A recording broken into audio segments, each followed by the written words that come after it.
Hello. Title of this message, Breakfast on the Beach. And guess where I'm standing? Well, sort of near the beach. This is actually Stoke Floods in Coventry. Now, I don't know how well you know the Bible. I don't know how often you read the Old Testament. If you were to sum up the Old Testament in one word, could you do that? What word would you use? Some people would use the word boring. Some people would say, even Christian people would say, I prefer the New Testament.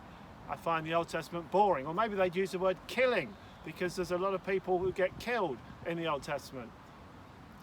Another word perhaps would be Israel, because the story of the Old Testament is the story of the nation that God chose, and that was the nation of Israel. Or maybe you'd use the word promises, because there are many promises in the Old Testament, and indeed the Old Testament points forward to the New Testament when many of those promises were fulfilled. Anyway, my answer, if you were to ask me to sum up the Old Testament in one word, you might be surprised at my answer. I would use the word failure. Yes, I would use the word failure, because all through the Old Testament we have the failure of people, we have the failure even of God's people. So that's how I would sum up the Old Testament. But then when we think about the New Testament, again, maybe you know the New Testament a little bit better. If you were to sum up the New Testament with one word, which word would you use? Well, we know that the New Testament was very much to do with the coming of Jesus, and actually the message that Jesus preached most often was about the kingdom of God. So perhaps the word we should use to sum up the New Testament would be kingdom. Or maybe we'd use the word church, because the church was actually born in Acts chapter 2 on the day of Pentecost. That was the beginnings of the church. So maybe that's the word you would use. Or perhaps you'd use a different word, because the New Testament is all about people coming to trust in Jesus. So perhaps you'd use the word faith, or maybe hope, because again the New Testament points forward to the promise of Jesus' second coming, and people live with the hope of heaven. So maybe that's the word you would use. Or again, perhaps the word love. Love being the most important commandment that was issued, the call to love the Lord with all our heart, and the call to love other people as ourselves. But again, I think my answer would possibly surprise you, because the word I would use to sum up the New Testament would be the word success. So failure for the Old Testament, the failure of God's people, success for the New Testament, particularly in terms of Jesus and his mission. Jesus was sent into the world with a mission to live a perfect life and to die on the cross. And he was successful. He achieved that mission. So, today we're going to think about this breakfast on the beach theme. And Linda, my wife, is going to read now from John chapter 21. Thank you very much, Linda. John chapter 21. Afterward, Jesus appeared again to his disciples by the Sea of Galilee. It happened this way. Simon Peter, Thomas, also known as Didymus, Nathanael from Cana in Galilee, the sons of Zebedee, and 2 other disciples were together. I'm going out to fish, Simon Peter told them. And they said to him, We'll go with you. So they went out and got into the boat. But that night they caught nothing. Early in the morning, Jesus stood on the shore, but the disciples did not realize that it was Jesus. He called out to them, Friends, haven't you any fish? No, they answered. He said, Throw your net on the right side of the boat, and you will find some. When they did, they were unable to haul the net in, because of the large number of fish. Then the disciple whom Jesus loved said to Peter, It is the Lord. As soon as Simon Peter heard him say, It is the Lord, he wrapped his outer garment round him, for he had taken it off, and jumped into the water. The other disciples followed in the boat, towing the net full of fish, for they were not far from shore, about 100 yards. When they landed, they saw a fire of burning coals there, with fish on it, and some bread. Jesus said to them, Bring some of the fish you have just caught. So Simon Peter climbed back into the boat and dragged the net ashore, It was full of large fish, 153. But even with so many, the net was not torn. Jesus said to them, "Come and have breakfast."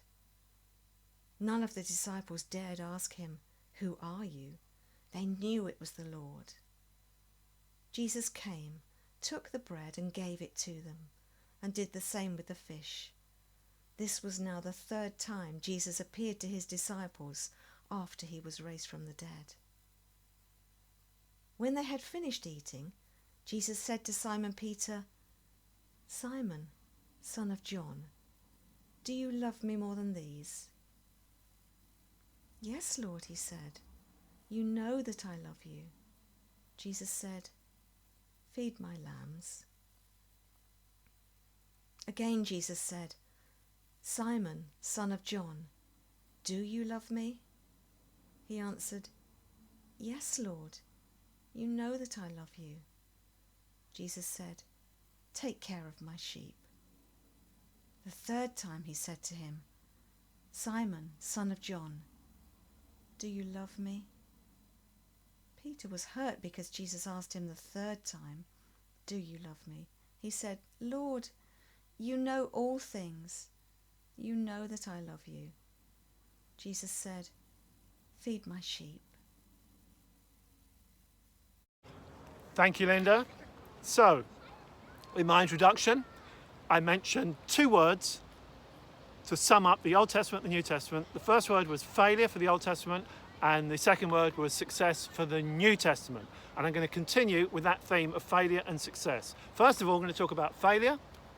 And in this story, there is someone who palpably had failed. We're talking about Peter, and the time which really got to him when he had failed was after Jesus had been arrested, and the disciples were very disorientated. They weren't expecting this to happen. And what we're told is that Peter was in the courtyard while Jesus was being tried, and one of the servant girls came by, saw Peter warming himself, looked closely at him, and said this, "You also were with that Nazarene." But he denied it. "I don't know or understand what you're talking about." But then the servant girl came back a second time and said to those standing around, "This fellow is one of them." But again, Peter denied it. After a little while, those standing near said to Peter, "Surely you are one of them, for you are a Galilean." But he began to call down curses, and he swore to them, "I don't know this man you're talking about." And it wasn't long before Peter realized what he had done, that he had let his Lord down, and he was heartbroken. And he was very much carrying that with him when he met Jesus on the beach that day. Now, at this moment, we're in a strange part of our lives. We're in lockdown still. I don't know how you're coping with this. I know there's a wide spectrum. I meet people who say they're loving every minute of it. It's like a holiday. And there are people at the other end of the extreme who are really struggling with all the changes. So we're all different, but certainly life is very different for everybody. Well, I have to tell you, for me, at the beginning of the lockdown, I was, and I admit it, like a rabbit in the headlights, Why? Because for decades I've been leading church a certain way, and then suddenly faced with this prospect of alternative church, online church, well beyond my field of expertise, expecting to fail, expecting to make a fool of myself, and actually it's gone quite well. In some ways it wouldn't have been too difficult to fail, because I think when we're ignorant about something, then very often we expect to fail anyway. I would say it's harder when we fail in an area that we think we're strong at. And I mention that partly because for Peter, not only had he failed when he denied Jesus, but he had failed even in the context of this story, because he had this idea to go fishing, and this was his expertise. This was something that he was good at doing. He had been a professional fisherman, and yet he went fishing that night with the other disciples and they caught nothing. And it was Jesus coming along in the morning that suggested they put the nets on the other side of the boat, and believe it or not, suddenly they caught lots of fish. So That was another area that Peter had proved that he was going to fail at. And this sums up Peter, because while he had many qualities, he was pretty good at putting his foot in it, and he failed many times. However, one thing to his credit, he was very good at bouncing back. Generally, he was very good at bouncing back. Although I think on the beach that day, he was still struggling with particularly what had happened when Jesus had been arrested and he denied having any knowledge of Jesus. So he was carrying that. And of course, he met Jesus on that day. And I think Jesus is the best example of all of someone who was a success story.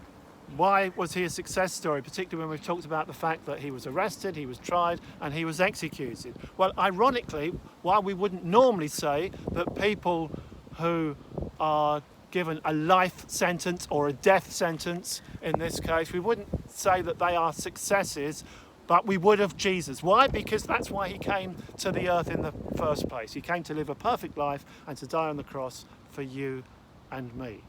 And he completed his mission.